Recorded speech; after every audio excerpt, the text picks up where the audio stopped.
eu queria perguntar sobre a questão democrática, né?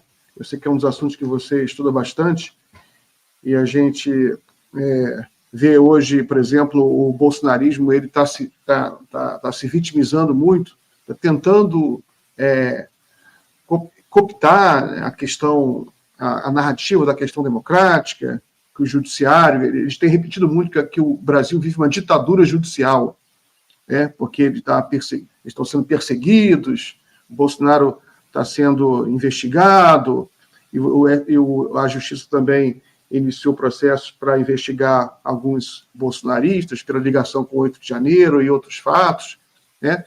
E a gente tem algumas pesquisas, né, já saíram na mídia, dizendo que isso eles estão conseguindo emplacar junto a um público considerável essa narrativa.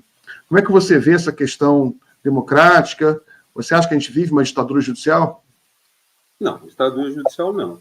O que nós vivemos, e é bom a gente lembrar isso, nós vivemos um período em que os poderes da República sofreram muito.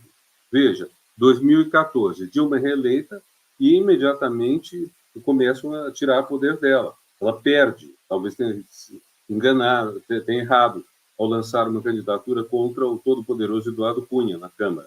O Lula aparentemente queria um acordo com o Eduardo Cunha, como que ele fez agora para o Arthur Lira continuar presidindo a Câmara, no começo do ano passado.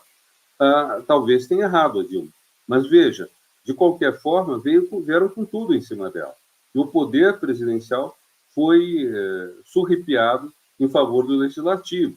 Como o próprio Legislativo não se deu muito ao protagonismo, uma parte dele foi tirada pelo Supremo. Foi o Supremo que decidiu todo o ritual do impeachment, como seria cada etapa, como seria a escolha da comissão que faria o primeiro relatório, etc.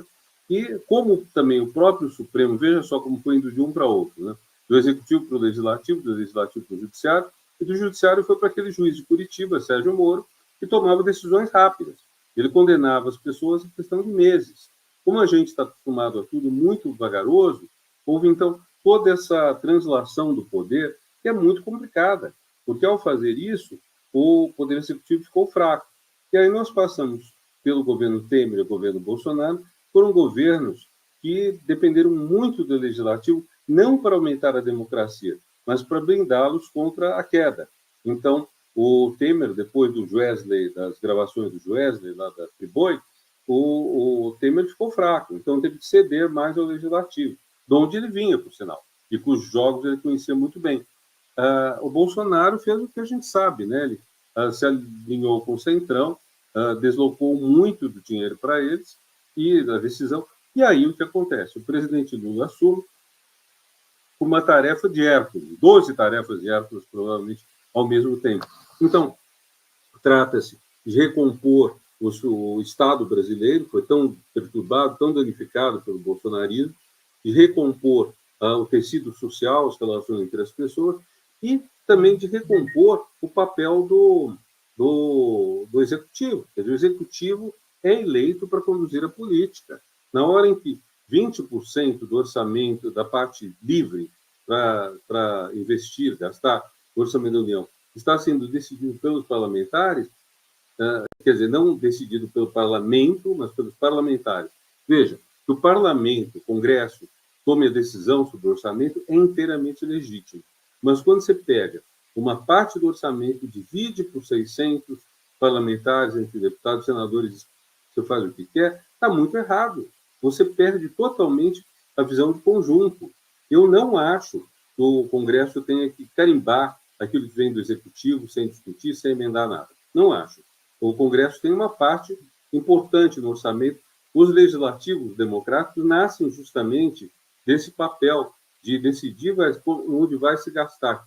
Mas não dá também para dizer que o legislativo pegue as atribuições presidenciais, até porque no Brasil a gente vota com muito mais convicção para o executivo do que para o legislativo. Então, tudo isso daí, eu me detive mais nesse ponto da sua pergunta tão complexa, mas tudo isso faz que precise colocar ordem na casa. Esse ponto é crucial. Lula está tentando e o tempo todo a gente tem campanha contra. Vocês devem ter visto que hoje saiu a notícia daquele programa de incentivo a eventos, né? em que esse programa estaria gastando muitíssimo mais do que era esperado, e talvez gastando de forma incorreta. Então, tudo isso requer da nossa parte muita atenção, muita vigilância, vamos dizer o quê. É isso.